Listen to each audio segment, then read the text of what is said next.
Good morning. It's actually not good morning. It's good Afternoon. afternoon, Lisa. Well, this is just par for the course, right? We don't know if it's morning, afternoon, up, down, what is happening.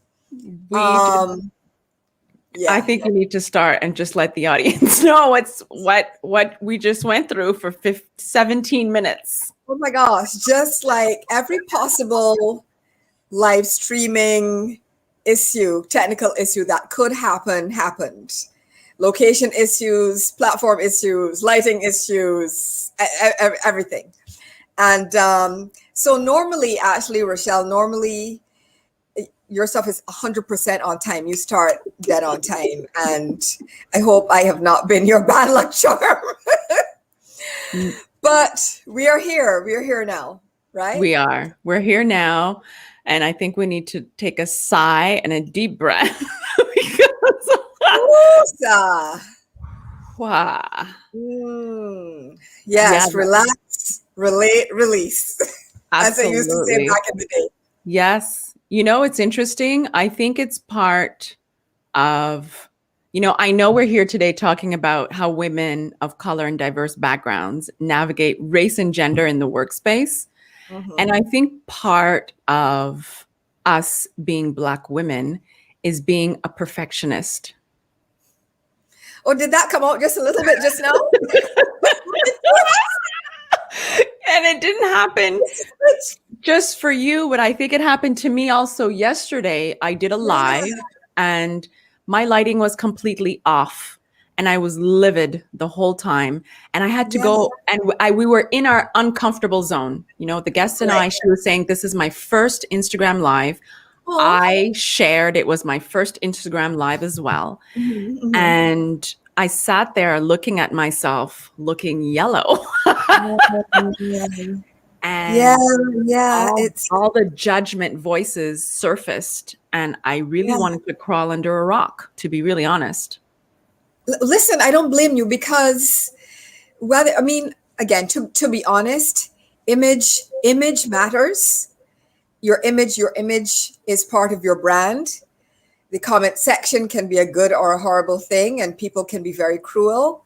And so, yeah, of course, we're partly judging ourselves, but we're judging ourselves even more because we know that the comment section is going to come for us hard if we're not 100%, right? And so there's a lot of that going on, and also the need, getting back to the topic at hand about code switching and the need to feel that you are 150% as a Right. Black woman, because we feel like there's absolutely no leeway for grace or anything less than complete perfection. Right. And so then what happened to you yesterday happened to me just now, even though it's been what for both of us, for the world, it's been a year and a half of doing Zoom calls and things of this nature.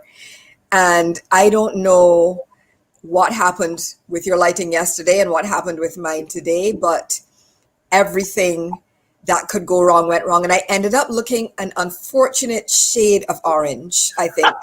Can we agree on that? Yes. It was sort of a bright but slightly sickly yellow, and then morphed into orange. And I didn't actually look like a human being at all. No. And then And you actually and turned green. yes, Did you yes. did you, did you catch a glimpse? It was just so bad. It was so bad, but it is what it is. And we decided that, okay, we're going to give this one more try, which is this is where we are now. Right. And it is good enough, and It good is. enough, good enough. Absolutely. That's one of my Period. affirmations. I am Yeah. enough. And I think we should Yes. embrace it, like you said, and give ourselves some grace. It is what it is. And I am happy now that we've gotten that out of the way. And Yes. we're both the color that we were born to be. Let us Right. Let us just dive into the topic at hand. Thank you so much for having me. I am, happy and grateful as always to be sharing the virtual stage with you. And I am excited to discuss. This is one of our pet topics, right? Yeah, it generally is. And Mhm, every Tuesday we're live on LinkedIn, and we live stream on YouTube and Facebook as well. And the mhm. topics they vary. It's all under the DEI topic. So have you ever wondered why women of color or diverse backgrounds code switch? And a recent article I read on Harvard Business Review stated broadly code switching involves adjusting one's speech, style, appearance, behavior, and expression in ways that will optimize the comfort of others in exchange for fair treatment, quality service, and employment opportunities. You might also be wondering what this has to do with DEI. That excerpt illustrates the importance of assessing our values. Code switching can have its repercussions, and as we discussed yesterday on Instagram, it could also be an advantage. So I wanted to introduce Lisa Hurley. She is a writer and digital activist whose work focuses on anti racism education and on ending discrimination against Black hair textures. She is also a passionate advocate for inclusion, equity, and gender equality, as well for destigmatizing introversion, invisible illnesses, and mental health issues. Lisa holds a master's in music business from New York University and a mini MBA in social marketing from Rutgers University. A word nerd with more than 20 years experience as a copywriter, Lisa also writes on her site happyhappyphoenix.com, covering everything from racism and Reiki to beauty, culture, and fashion. In addition, Lisa serves her audiences through her two podcasts, not just one, but two, because that's how we roll. That's how we roll. Always doing too much. Always doing the most. Always. The Introvert Sisters and the Tea on Tap. Along with her co hosts, Lisa amplifies discussions around introversion, racism, colorism, texturism, and how they all intersect. Lisa, welcome.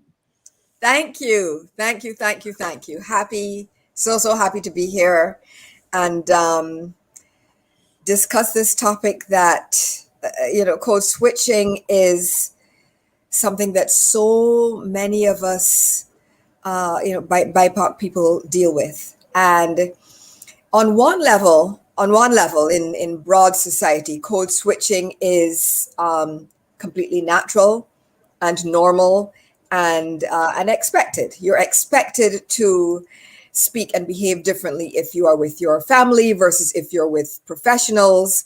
So on a broad level, everybody code switches. But the code switching that we are talking about is code switching that applies specifically to Black and Brown people in marginalized communities, mostly people of the global majority, who are forced to basically subsume their natural, whether it be appearance, accents, which, as you can hear, I quote unquote have an accent. And on that note, can I just say everybody in the world has an accent? So even just the phrase, "Oh, you have an accent. Where are you from?" Right, You know, well, you have an accent too.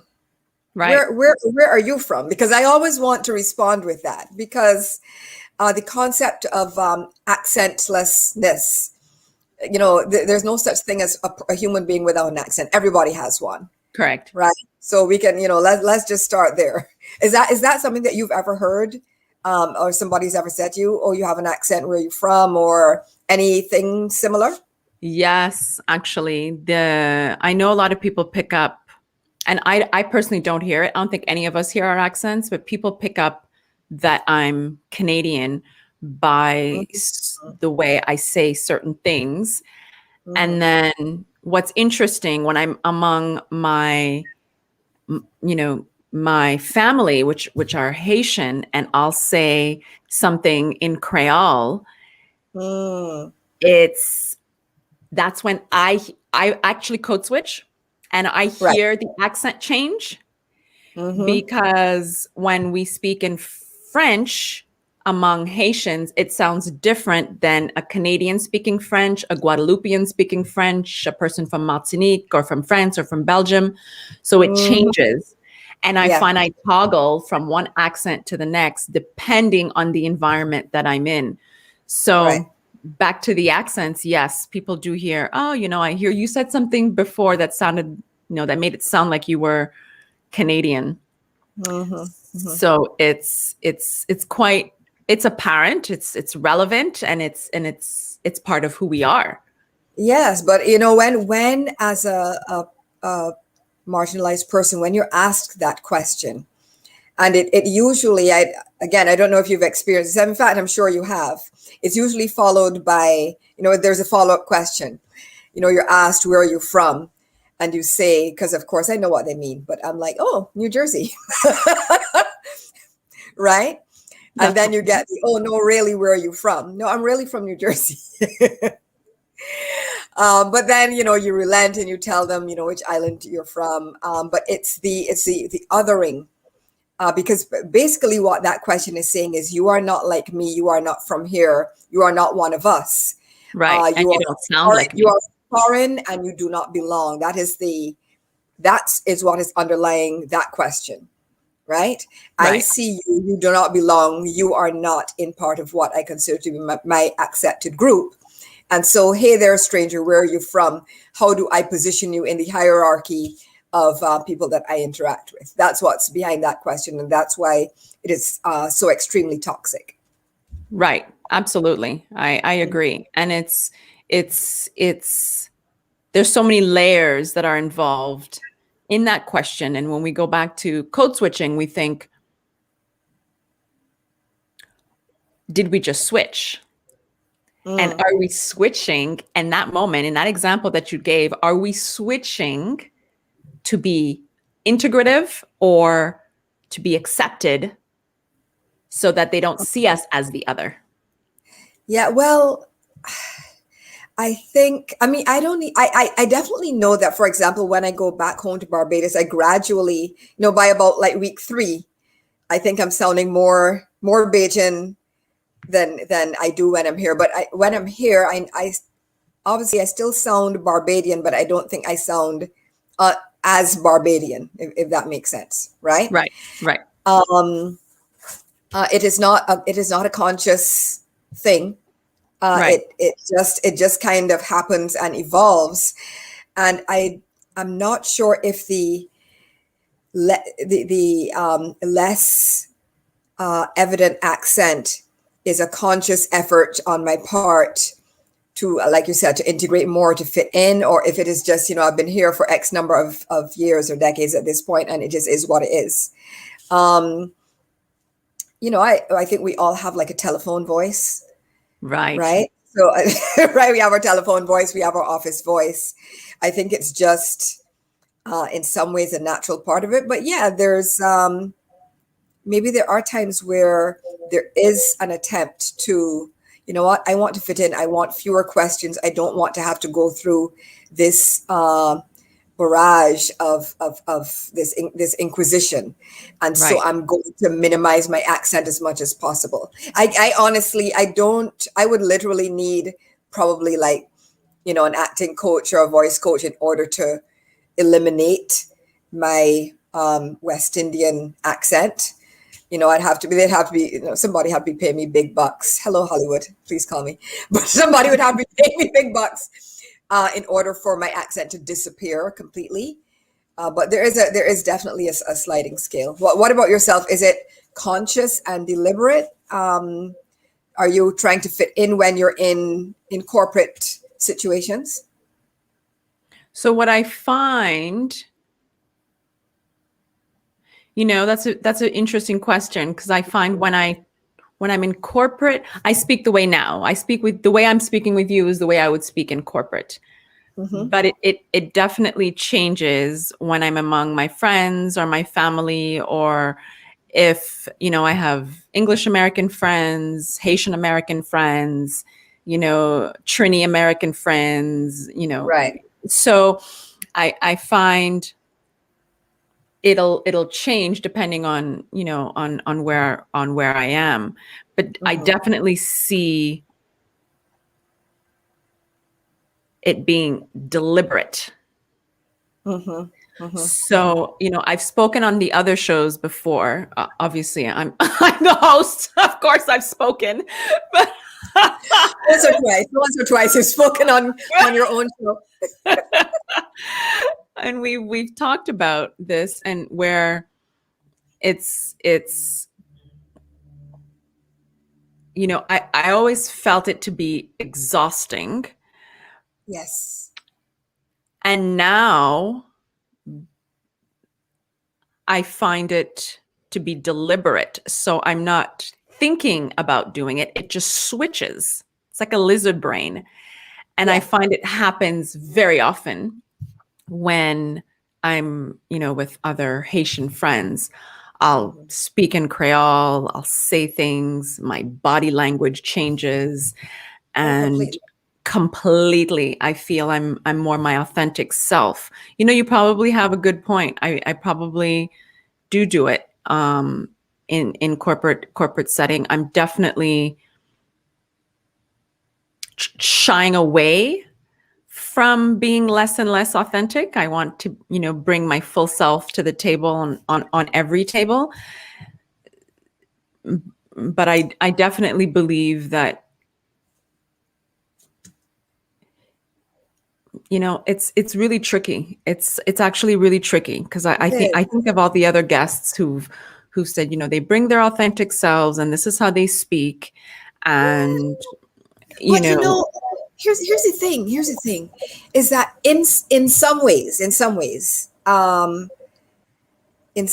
all of it is our authentic self. By which I mean, like I said at the top of the show, right, it is completely natural to speak and differently and modulate your behavior differently and your code of dress differently depending on which situation and context you're in.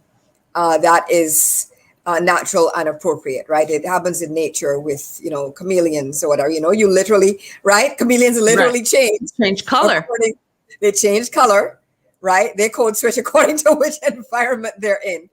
And so, viewed through that lens, it is entirely natural. It does not mean necessarily that you're not being your authentic self, because there is an aspect of that, of course, but it does not necessarily mean that, because it's unrealistic to me to think that you are going to.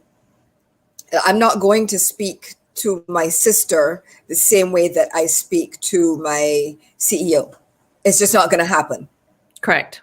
for me. Right. Other people might be different, but that does not mean that I'm being inauthentic. That means that is corporate Lisa versus Right. versus sister Lisa, because we're all multidimensional. That's also another way to look at it. To look at code switching Yeah, as yeah. multidimensional. To look at it as being multidimensional. Now, the I think where the exhaustion, and you and I and the other guests that you've had on the show have discussed this many times, the exhaustion aspect.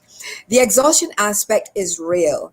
Like I said, it's fine. Okay, let's say you're in the hallway at work, and again you bump into your CEO and you go, "Hi." Again, that high pitched. See? perfectly perfectly natural. Hi. Et cetera, et cetera. How is the weather? How are did you hit the links this weekend? Whatever it happens to be, right? And you have that whole water cooler type conversation for 2 minutes, and that is fine and survivable. I think where it becomes exhausting and it becomes like a sort of an ongoing microaggressive situation is when you're dealing with your peers, the people that you really come into contact 24/7 all day every day, right, Right. at work, Right. and where before you even leave the house you feel like you have to don an entirely different personality. We've discussed before black hair, as well. Black hair is a big thing, and black hair is a big part of how black women hair is a big part of how black women code switch, right? Right. So it's all of that. It's feeling like, okay, I really just want to wake up today and put on a head wrap and be out the door and go do my job. But the pressure of feeling like you can't do that, that's where it becomes exhausting and becomes a microaggression. So you feel a bit like you have to Beckyfy yourself somewhat in order to fit in. Right. So there's an underlying, so there's not really, so are there advantages, you think, and disadvantages of code switching? Because that sounded to me like that was a disadvantage. That is a disadvantage. Like I said, when it's ongoing and Mhm. you feel like you have no choice Right. and it is a constant pressure, it is definitely a disadvantage. It is sort of an ongoing repeated microaggression. There can be advantages, again, in terms of, we started off talking about accents. One of the advantages is, if you can switch, is just, and it doesn't bother you, is just not having to have those conversations and not having those questions directed at you, Right. right? If I had the ability, sometimes, if I have often felt, if I had the ability to just switch on, a sort of, American newscaster accent at will, I would 100% do that, because then I would just not get the questions about where I'm from. I'm tired of answering that question, right? So there can be advantages. I suppose that's one way of looking at it. But then, I know you've had Monique Arrington on, Yes. right, several times before, and she is, and rightly so, of the opinion that any form of code switching is being inauthentic. And Correct. and that is her opinion. I understand why she has that opinion, because yeah, it can absolutely drain you and be exhausting. So for people who believe that any form of code switching is inherently wrong, I I understand their stance. I understand where they're coming from. Correct. Mhm. Yeah. It's interesting because she's coming from that thought because it has its repercussions, which goes to our next question. What are the repercussions? And Mm. Dr. Aku, who was on our show a I couple of remember that, weeks Akko. Yeah. ago. Hmm. Yeah, she was on our show a couple of weeks ago. And one of the repercussions is actually burnout. Yes. And it didn't dawn on me until I realized what that meant, was because you're constantly being inauthentic. So it takes a lot of effort. You're masking. You're masking, And essentially. it's multiple masks Yes. Yes. because you're in multiple situations throughout the day. Mm-hmm. Mm-hmm. And then having to constantly do that over and over and over, Yes. those repercussions actually are very taxing physically and mentally. Mentally. Mentally. Um, and yeah, I definitely remember, yeah, more than once, coming home after a day of masking and trying to survive corporate America and microaggressions and all of it. And just like, I remember one day very distinctly coming home, and just as soon as I got into my door, I just like collapsed Yeah. on the floor. I don't know if you've ever done anything similar. I know I remember hearing Oprah a while back saying that, sometimes she would just go into her closet, which was fabulous, right? But that was a safe space where, if she needed to cry, or if she was feeling overwhelmed, and, sometimes that would happen, she would just go in and like curl up in a ball and cry. And so I remember having those days, and it was more than one day, coming home after work, and just the sheer exhaustion from carrying the weight of being the only, not just the only Black person, the only Black woman, the only Caribbean person or West Indian person as well, because then they expect that you're from the islands. You're supposed to be walking sunshine and happy at all times, and it's right? It's completely ridiculous. And so I definitely see the disadvantages and, like you said, the mental health impacts of code switching. And if you're doing it for years, Right. which most of us are, I can only imagine. I can only imagine, right? I mean, have you ever had that feeling of exhaustion, or that, just the need to just be able to genuinely go in as yourself? Right. I think it's probably happened until I resigned in February Mhm. from my corporate career.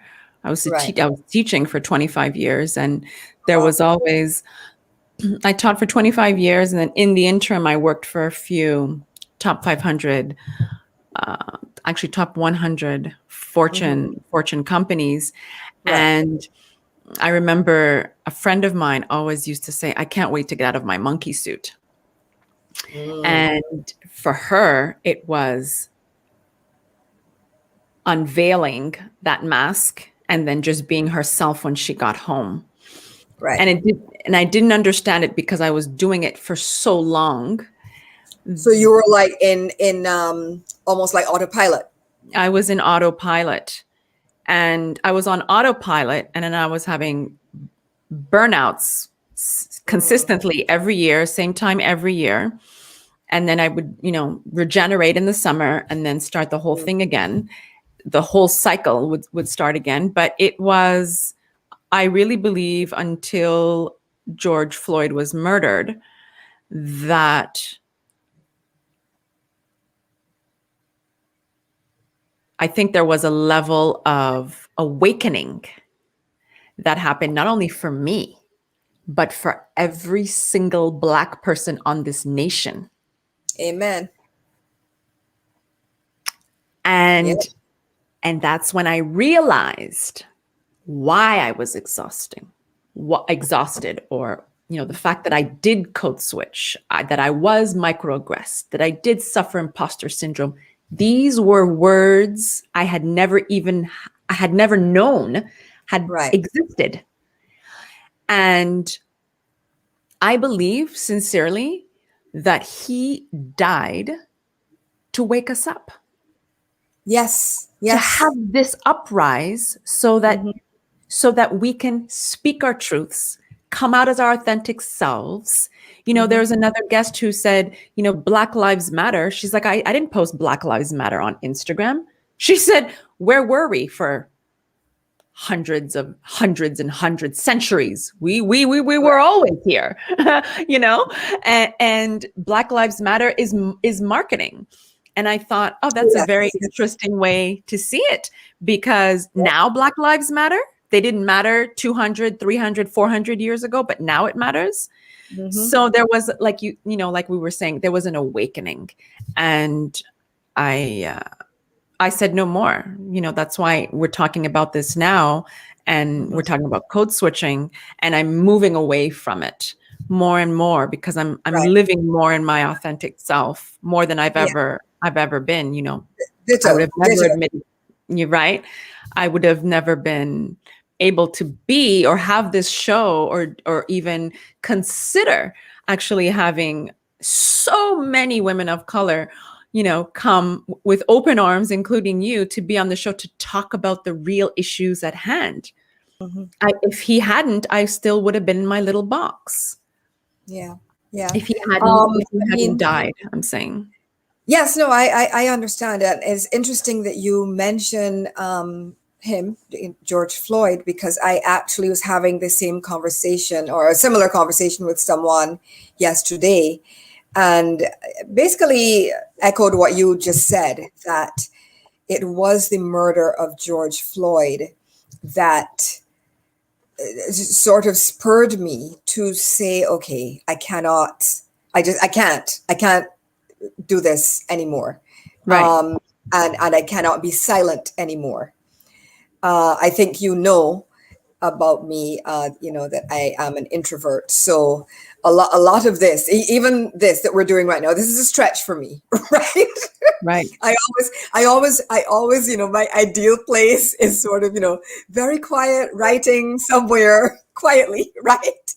But I'm like, he lost his life, his family lost him, and yeah. So if I have to get on camera and be out of my comfort zone, if I have to write and say things that are uncomfortable for those who would try to oppress us to hear, well then so be it. I can take a Right. little discomfort, right? I can take a Right. little discomfort, and the audience for sure is going to have to take a little discomfort, right? And they're also going to have to take us showing up, quote unquote, as our authentic selves. So, and sometimes that can be as simple as, yeah, guess what? I am actually going to wear a head wrap or a bonnet or whatever on a Zoom call.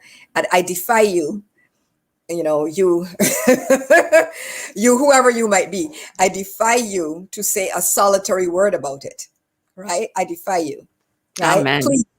I wish, I wish you would, as we like to say in our community.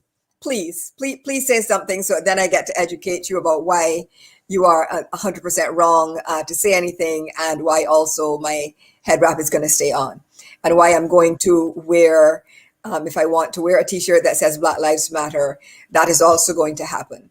And if I am, if I write something that calls out racism and is very specific, yeah, that's going to happen too, Right. right? It is what Yeah. it is, what it is, and I'm not going to be silent anymore. Silenced. No, no, not going to happen. I agree. Do you Yeah. think that the code switching, though, increases the likelihood of being hired? Well, absolutely. Hmm. Okay, so I don't know.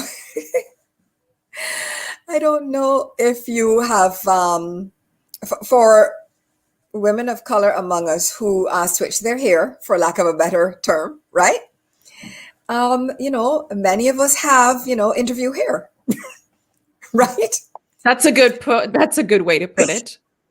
I don't know how you write here that is going to that is more likely to get you in the door, Right. and b to get you an interview, right? And get you hired. So a lot of us have done it, still do it. I don't judge people Right. because it's a journey. It is a Yes. journey. Do like I also don't think I'm like, okay, make whatever decisions you have to make for yourself. If Right. other people can come along on, and join you on your journey, that's fine. But I don't think that I don't think it's helpful to judge people harshly for Right. stuff that we used to do, right? Right. I don't know that that is necessarily the way to go, or functional, or useful. So Right. absolutely, educate, shine light, etc.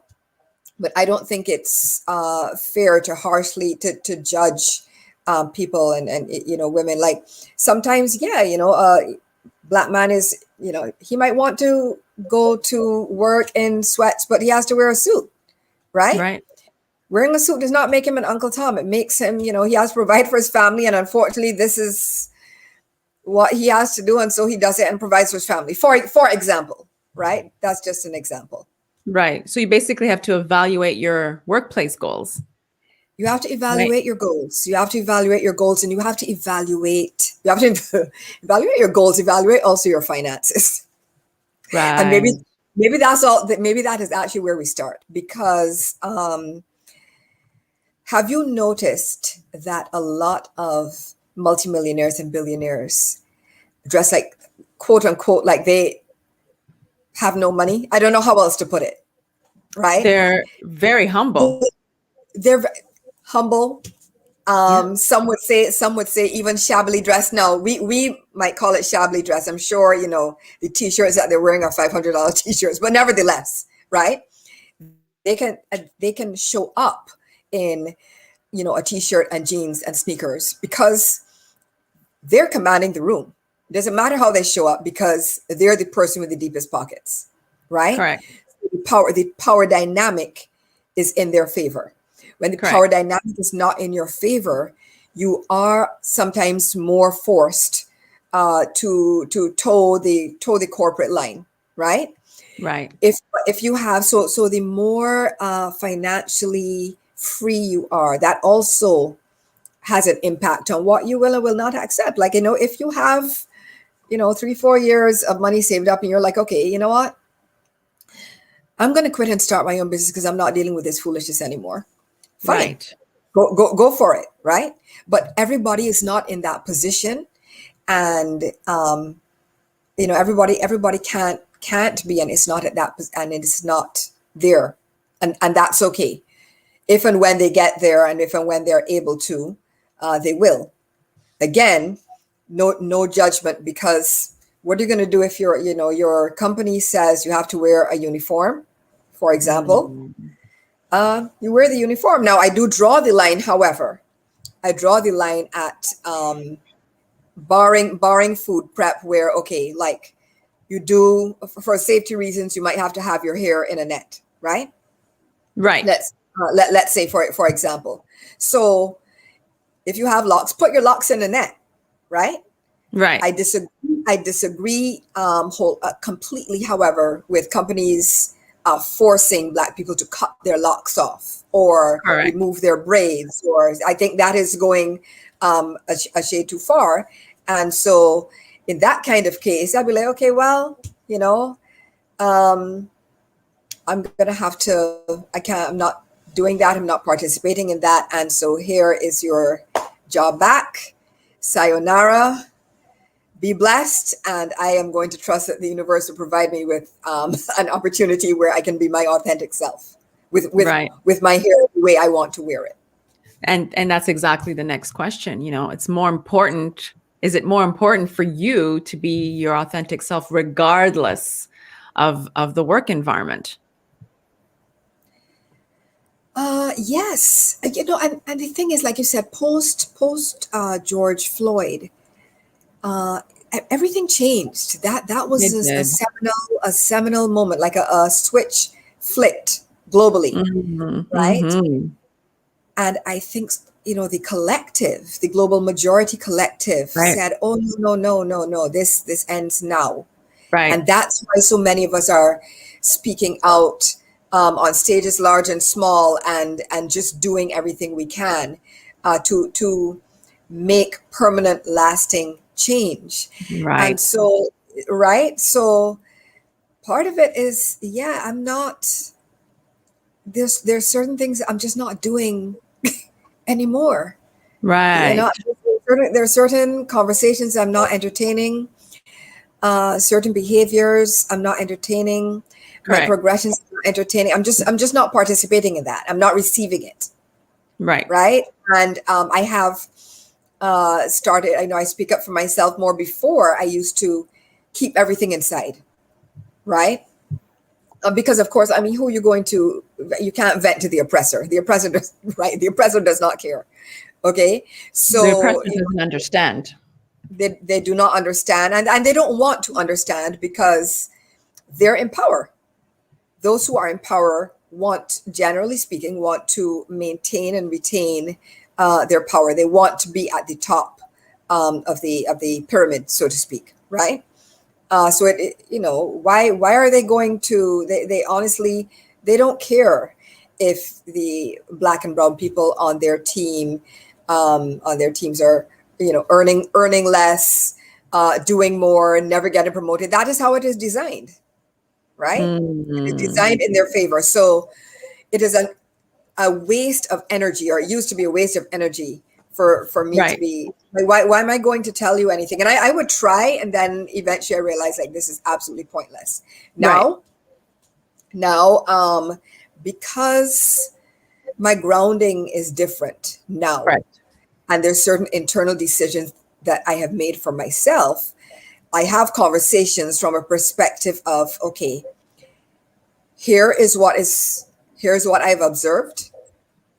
Here's why this does not work for me. I am giving you the professional courtesy of telling you, that this does not work and that it needs to change. One of two things is going to happen. Either y'all are going to change or I'm going to change. Right. Right. When I say change, and I don't mean change me, I mean change location, right? Change Exactly. location, change job, whatever it happens to be, because there's just certain things I am not accepting anymore. Period. Right. I Yeah. agree. And that's probably where, that's exactly where change happens. It happens with us. I say it at the end of all my shows, change comes within us. And then the experiences that we experience are distinctive to us. But once we Yes. know and aware and have the mindset of this is who I am Right. and this is who I'm going to be, then we can create a greater force, right? A Yeah. greater united force. Are there any, I guess, any times that you remember specifically where you thought, okay, this is the last time X happens, in terms of a code switching incident or microaggression type incident? Was there anything that happened at any time that you remember that you said, okay, it never again? I know that this is a surprise question. I mean, I know we didn't actually prep Right. this, but yeah. I'm thinking about it. And was there a time that I told I think my whole career, Mm, it really stemmed on my whole entire career. I know the two things I can remember distinctively, and I'll have to flip the question, was because we talked about advocacy in one of the shows, advocacy or mentoring, more so mentoring. And I remember in Montreal, I had I think she was a Jamaican or a Trini. She was Caribbean nonetheless, principal. mhm, And it was the mhm. first time in my life that I Wow. worked for a woman of color. And the warmth, the support, Mhm. the Mm. encouragement, the resources that were handed down to me. I'm tearing up. Yeah. Didn't It was new. It was new. It made me feel uncomfortable at the beginning because I Yes, thought, yeah, because we've been corporately abused for our entire lives, right? It's like narcissistic abuse, and then you get treated well, and you have no idea how to even deal with it, because you now realize that you're conditioned to the corporate abuse, right? yep, And now you that's don't know. It's like a pet in a shelter that's right, just been, and that, okay, you're ready to adopt this pet and shower it with love, but it's been mistreated its whole life. It doesn't know how to respond, right? And so it shies away, and you're like, no, I'm safe. But the pet doesn't know yet, because it's not used to being treated well, right? It's a right, similar kind of like dynamic for us. I mean, and it's interesting that you mentioned that, because I had a similar kind of experience once where, I was basically, having been dealing with some non-BIPOC non-BIPOC colleagues, and then I was I was having conversations with people of color, professionals of color, right, and like you said, like I didn't know.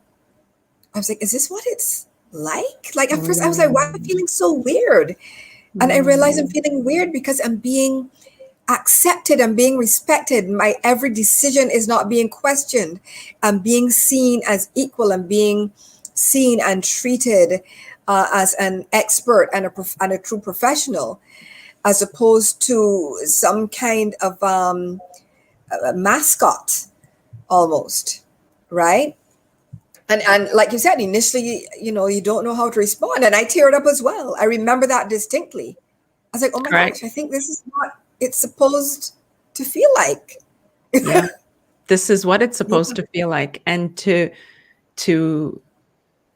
bring you under, I literally felt I was brought under her wing. And Mm. because it was natural, Hmm. it I flourished. Wow. Yeah.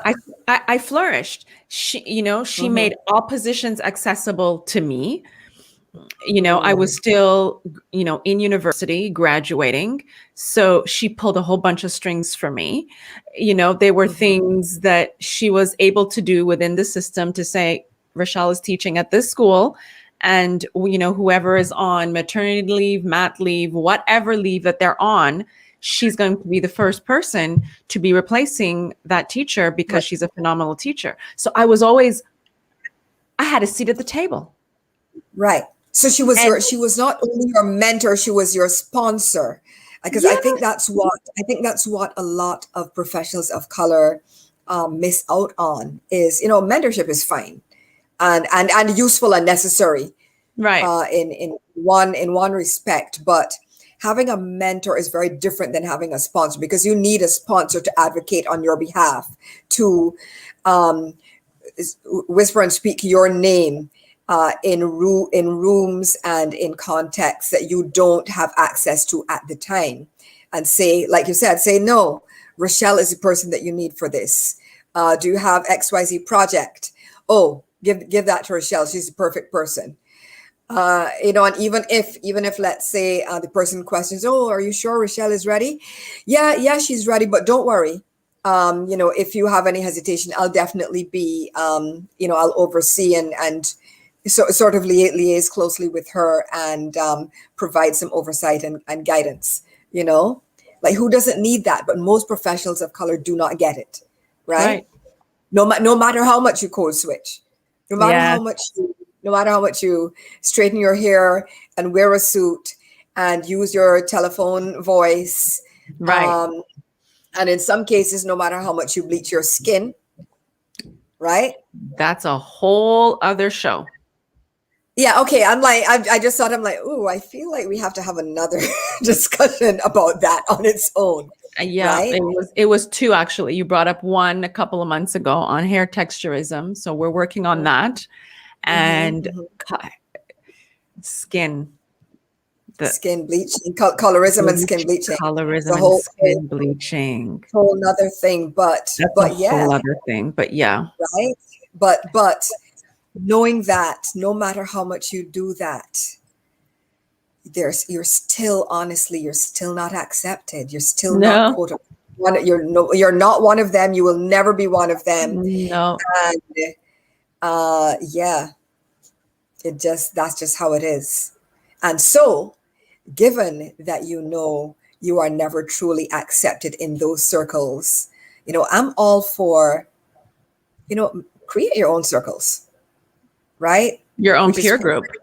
your own peer group, and it's kind of what you are doing now. At least that's partly my interpretation of what you're doing with these shows that you're having, right? You're like, okay, well, I might not have access to this, that, or the other platform, but I have this platform. I have this platform. I have LinkedIn. You have IG. You have your weekly show that you do, and along with other things, and you're really building your own space and Right. building your own space, expanding your voice, expanding your footprint. So then, the goal, I'm sure, I mean, hopefully, one day soon when people say Rochelle, we don't need the last name. You know, Yeah, we know exactly what we're talking about because you have to build your own. You have to build your exactly. own and do for others um what the the colonizers descendants will not do for us. Right. Right. Bring people along. I think it is so necessary, so It is. necessary. I agree. Yeah. No, I agree. And I think also what's important to note is that once we become aware, you know, Uh-huh. I tend to move my eyes around when I'm thinking, but once we become That's fine. aware of of our core values Mm-hmm. and right and who we truly are as a person, Mm-hmm. then there's nothing really that can stop us from creating that beautiful vision we have for ourselves. Yeah. Yeah. And I do that takes think, a lot of awareness and yes, yes. certitude and faith. It does take certitude, awareness, faith, um, and ex- for the most part, it takes just general life experience. Like you have to have gone through some things. Right. Usually, usually, Right. there are some old souls that are born and they know who they are, from the time they're 5, 10, 15 years old, but that is actually a rarity. Most of us have to like learn by going through the fire, right? Right. But having gone through the fire, you become not burnt but burnished, Right. right? You become burnished, you become stronger, you become more resolved and resolute, and more tempered and more able to handle whatever life throws at you, and Right. more decisive, more clear. Mm-hmm. Clarity is so important, because you have to be clear. If you are ever um wishy-washy or uncertain, if you're lacking in certitude, right, then the universe doesn't know how to respond to you. If you're Right. like, oh, maybe I can do this, and maybe I can do that, the universe is okay. Well, when you decide, let me know. I don't know what are you praying for, because you're not clear. Right.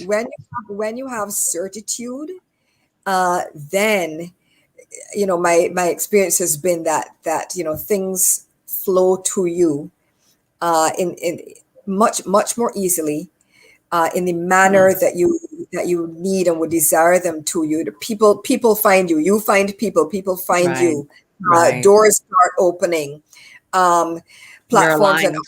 opportunities appear, because you are in alignment and you are clear.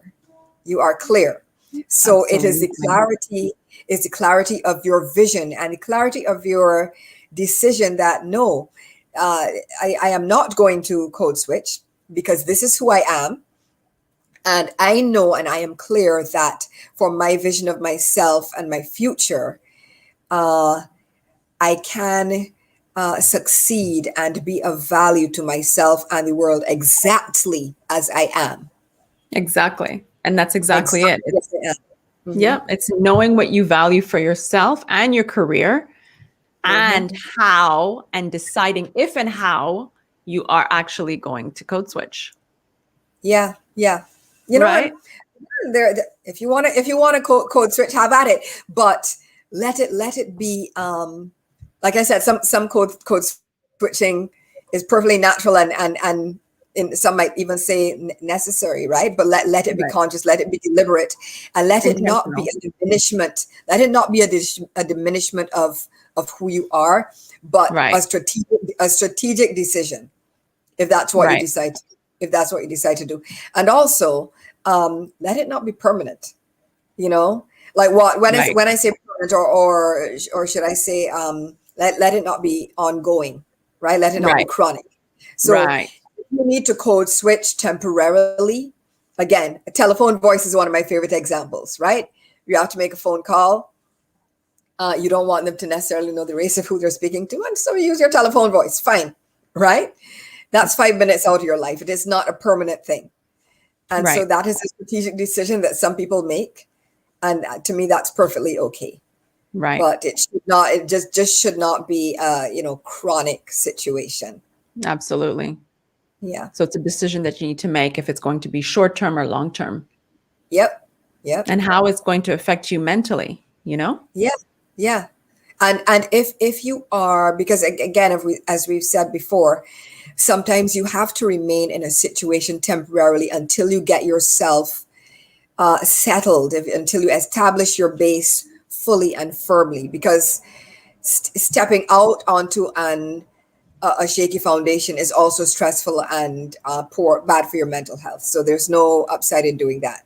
But Right. once you step out, you're able to step out firmly, and make decisions from there. That changes everything, Exactly. So do some analysis as to what will work for you and when. Right. Yeah. And do you find yourself code switching? Um, I still, I think I still do. I don't think I can ever say no. Mm. For example, on my the podcast with my sister that you're aware of, right? Um, I think I code switch more than she does. But I get so excited because I'm speaking to my sister, honestly. Like, she's one of my favorite people in the world.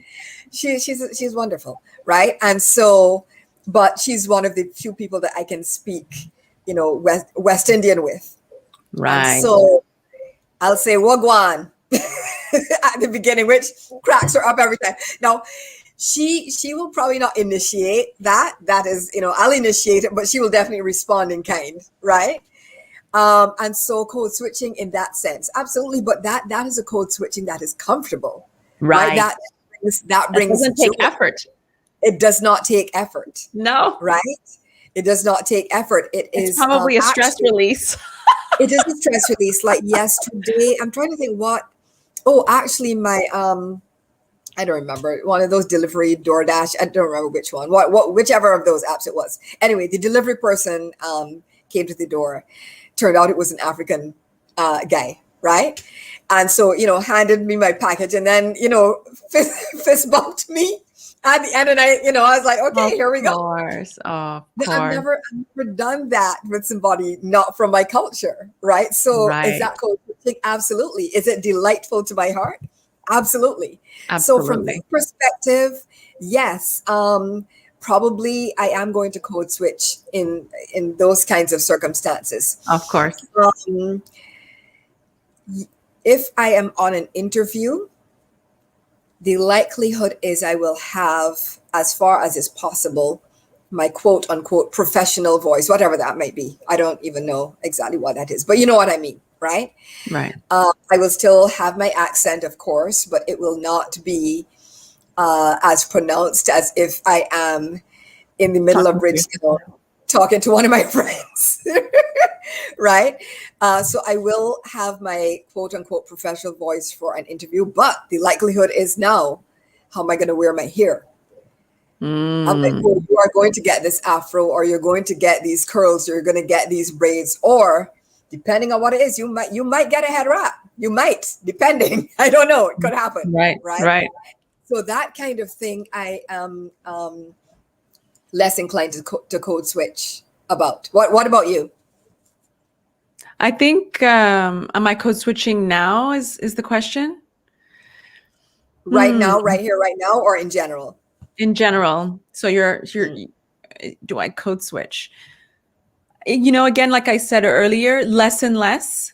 I'm Yeah. more in tune with who I am. I'm more grounded, and in French we say en sympathise. Sympathise is really I feel very warm around my Mm-hmm. people. Mm-hmm. Not just Mm-hmm. not just Haitians, but West Indians, Yes. And West Africans. Indians are lovely. Can I just say? Yeah, we are. Yeah. There's a warmth I that you love feel. us. Yeah, there's an unspoken language. Just Mm-hmm. when the minute someone enters a room, and then you Yes. feel there's a connection some way, Yeah. somehow, because we're from the same place, it Mm-hmm. removes a whole layer of Yeah. stressors that you don't have to Yeah. deal with. I don't have to Yep. explain my heritage. I don't have to explain why I'm lighter, or why I'm darker, or why my eyes might be Mm-hmm. blue, or why they might be brown. I don't have to explain about colonialism, Right. because Right. we live it, we know it. Yes. It's part of our history, although it's being ripped out of all the history books. It's part of our history, it's our heritage. So Yeah. that removes all the masks right there, and it already gives you a warm feeling. Yeah. So, and that's who I tend to, you know, and you know, englobe myself with and wrap myself with are people who can really understand me from the Right. get-go. And if Right. that means being but from the same culture and background, then that's what it's going to be, because that's Mhm. where I'm loved, that's where I'm accepted, that's where I'm cheered and say you can do this, or I'm going to give you this information. This is the space that makes me feel the most comfortable, and where Right. I'm accepted, Hmm. Hmm. you know? Yeah. So it's and this is a different space. Obviously, it's more creative. I mean, Hmm. you as well. It's a lot more creative, and I'm sure, we have to interact with everybody, and it's something that we can do. But I'm much more comfortable interacting with people of my race, to be very honest. Oh my gosh, yes. Yeah, That's it's okay. I'm actually glad that you brought that up oh yeah, because whoo that's it. because yes, It's exhausting.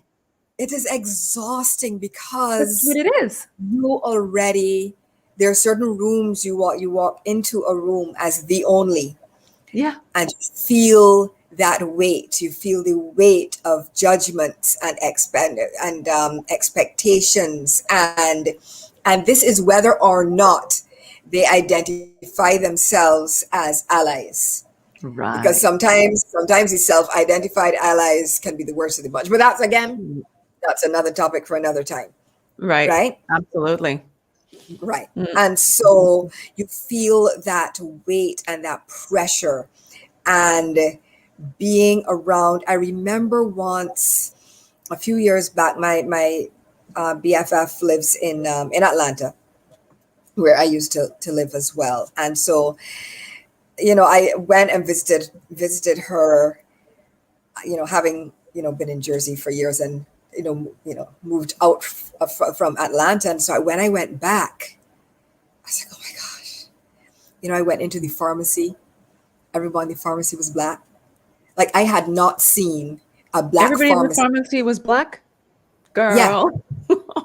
Listen, no, I'm talking Wow. everybody. And so from the pharmacist on back, right? Everybody was black. And I realized, I'm like, oh my gosh, I have not seen a black pharmacist probably since I was last in Barbados, right? So we're talking years at that point. And I just felt this sense of, I don't know, when you go back home and or well, you're in Florida, right? You go to the beach, and I you go to you the go beach, but I've been back right. home, and I know the feeling you're talking about. I've been Oh to my Haiti, gosh, and it's yes. yeah.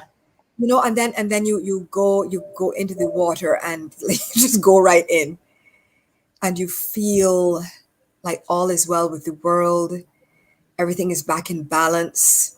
You feel more like yourself. You feel immediately healed from wounds that you were not even fully aware that you had, right? And you're one. You're actually back in a nation where you're all one, Yes. despite the colorism and the other Yeah. stuff that Yeah. goes in our nation, but you Yeah. still feel home. Oh, yes. Yes. Uh, Yes. Absolutely. I was not Absolutely. raised in Haiti. My parents are Haitian. Hmm. And so they left Haiti in the 60s during the Duvalier regime. And Hmm. they went to Boston, where I was born. And then my grandfather sponsored the family in Montreal. So I was there for Right. 35 years. Right. And I remember going to Haiti for the first time in 1991. I always remember that year. And Mm. they hadn't even, my dad is one of 12. And people had most of the family had either gone to Europe to study, Canada, the US, and then gone back home to open the Hmm. businesses to give back to the community, really. Right. And I mean, getting invites all the time for dinners. Hmm. Oh, you're the daughter of, we know Hmm. your dad from the school or from work, or he did us a favor 30 years ago. come to our house, come and eat, come have some drinks. We have a few friends here, that are there. It's a very warm and welcoming feeling that Yes. you just don't feel anywhere else. Because there is a sense of automatic inclusion as opposed to Yes. automatic exclusion. Like, you like, okay, my stress when I go home is I know people are gonna get mad at me because I can't. I'm here for 10 days Right. and 50 people want to hang out. Yep. And mathematically, but that's a great problem to have, because these are people who genuinely, like, they want to see you, they want to connect. Like you said, they knew you 10, 20, 30 years ago, however long ago, or they know your folks, and how are you doing, how is the family, I saw your mom the other day, how's your sister doing, come meet my kids, come have breakfast, come have dinner, let's hang out, we're going to this or the other jazz club, but it's this sense of being Included included and embraced. constantly. It's the B part, the belonging part, right? You Right. have this automatic belonging, the automatically being a part of being included, and not just included like, okay, you're included, if you want to come along, you can come along, but actually, like, they desire you, they want you to Right. be part of it. It is that active, no, really, come along, Absolutely. please, right? Absolutely. And the idea of sometimes you don't have to drive. Sometimes you don't even need money in your wallet or you Listen, forgot your purse. It's like, I don't said that worry to about someone. anything. Nothing. I land They in just want Barbados. you. Yeah. I land in Barbados, and apart from the niceties of being a lady, and okay, yeah, you're supposed to carry a pocketbook, whatever. That aside, Of course. right? Of course. That aside, I can literally, if I wanted to, I could just leave my handbag in my bedroom and just, nobody makes you, like, no, you don't have to pay. Oh, no, I no, no, know. no, no, no. No, this is my treat, right? Absolutely. Absolutely. You're my guest. You're a guest everywhere. Yeah, yeah. And of course, and even if you try and insist and offer, because of course you're an adult. I mean, you are, even though you could leave your pocketbook, you don't, right? I mean, that's Right. just, that would be not classy at all, right? But the point is that nobody wants you to, they don't want your money, No. right? They don't want your money. They're not after you for any possible perceived clout, or I Right. don't know, whatever, right? I Right. mean, right, they literally just want you because you're Rochelle. That's it. Absolutely. They don't want anything from you other than genuinely the pleasure of your company, and that is something that we get so unused to here, because the converse experience in white majority spaces is, yeah, you'll get invited, but you get invited as, well, first of all, you might not get invited, of course, right? But Right. if you are invited, you are the token, you are almost, you remember that there used to be, like, basically human zoos, and that people used to be, right? Okay, so Yeah, it's I do. that's right, it's that kind of a vibe where they want to prove Yes. they want to prove that they're one of the good ones. They're one of the good ones. And so they invite this token, right? Yeah. They invite this token Black person, or person of color, to prove to themselves and others, hey, I'm one of the good guys. I'm one of the good ones. Otherwise, they wouldn't have somebody Black right here. See? Exactly. Yep. Exactly. And Interesting. it's so it's not about, even in inviting you, it's about them. It's not about you. No. And And you know it and you right. sense it. Right. Yes. And so therefore you arrive in situations like that and you code switch, right? Yes. Because part of the That's part where of it the comes. unspoken contract, right? Because the Right. unspoken contract is, you're invited because you're a good Negro. Right. Like, it is what it is, right? Mm-hmm. A good Negro in quotes. And so you go and you you participate in that contract, right? So you dress a certain way. Unwillingly. Yeah, yeah.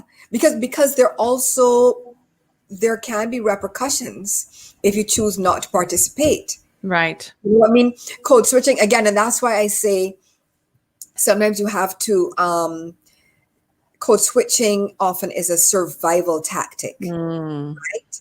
And so often people don't have the choice. You think people have a choice? Do they really have a choice? If it really is a matter Right. of either you code switch and keep this job until hopefully you get another one. You code switch and keep this job and you can, feed yourself and your family and pay your bills and survive and hopefully thrive, right? Or Mm-mm. you don't code switch and then, the colonizer descendant that is in charge gets upset because you're not being a good happy Negro and they fire you, and then what do you do? Right?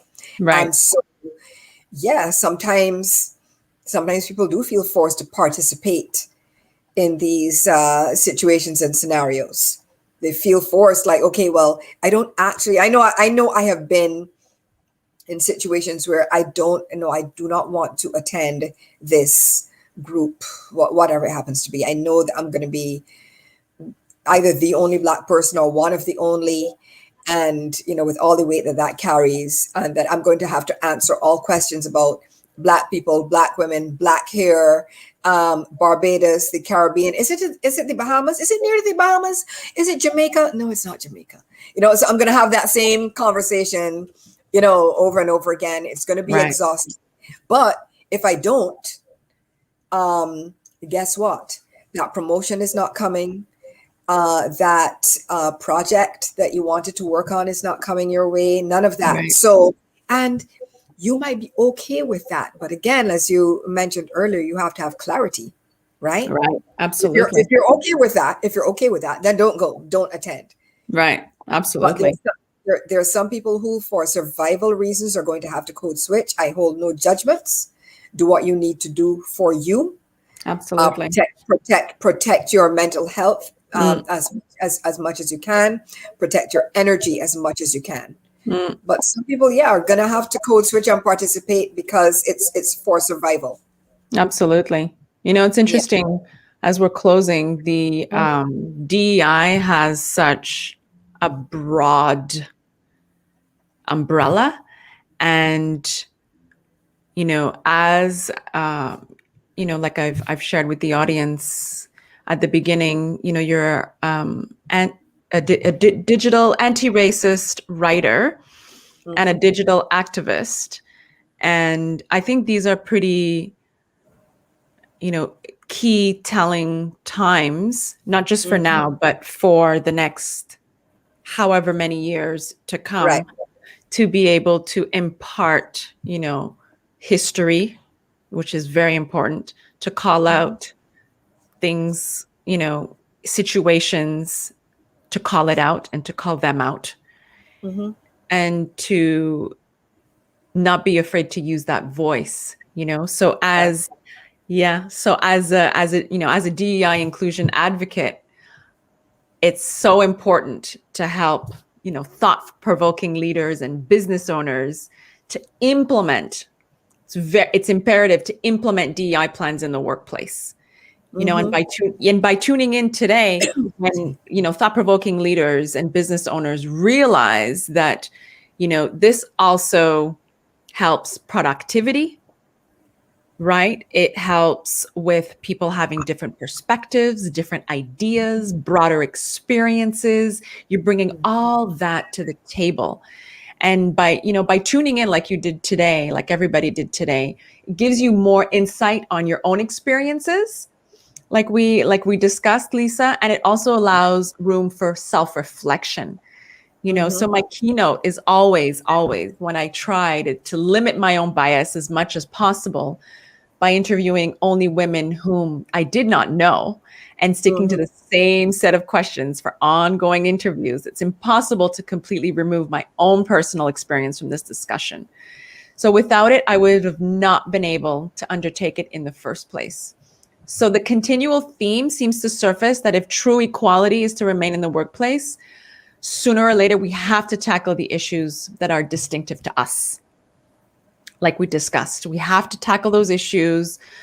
And they're especially in the workplace, we need to recognize we're not alone. You know, we always talk about a united front and how we're going to come through this together. It's the way we feel like when we go back home, like Lisa feels like when she goes back home, you know, that united front where there's no barriers, there's no walls, there's a lot of vulnerability.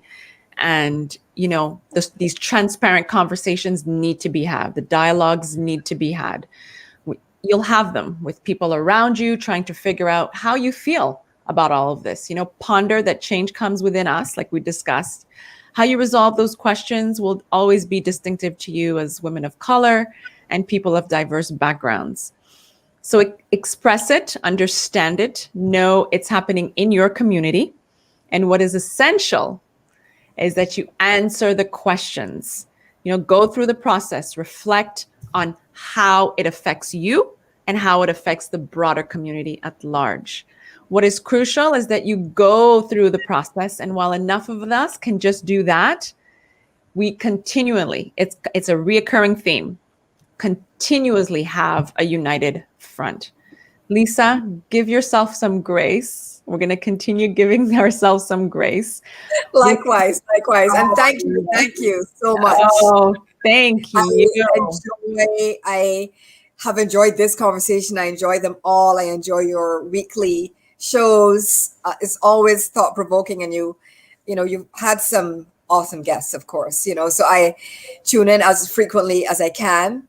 Thank you for this. Thank you for doing what you do. I see your complete commitment to the work, right? I see your commitment. I see your consistency, and I applaud you for it. And thank you for inviting me to share your stage.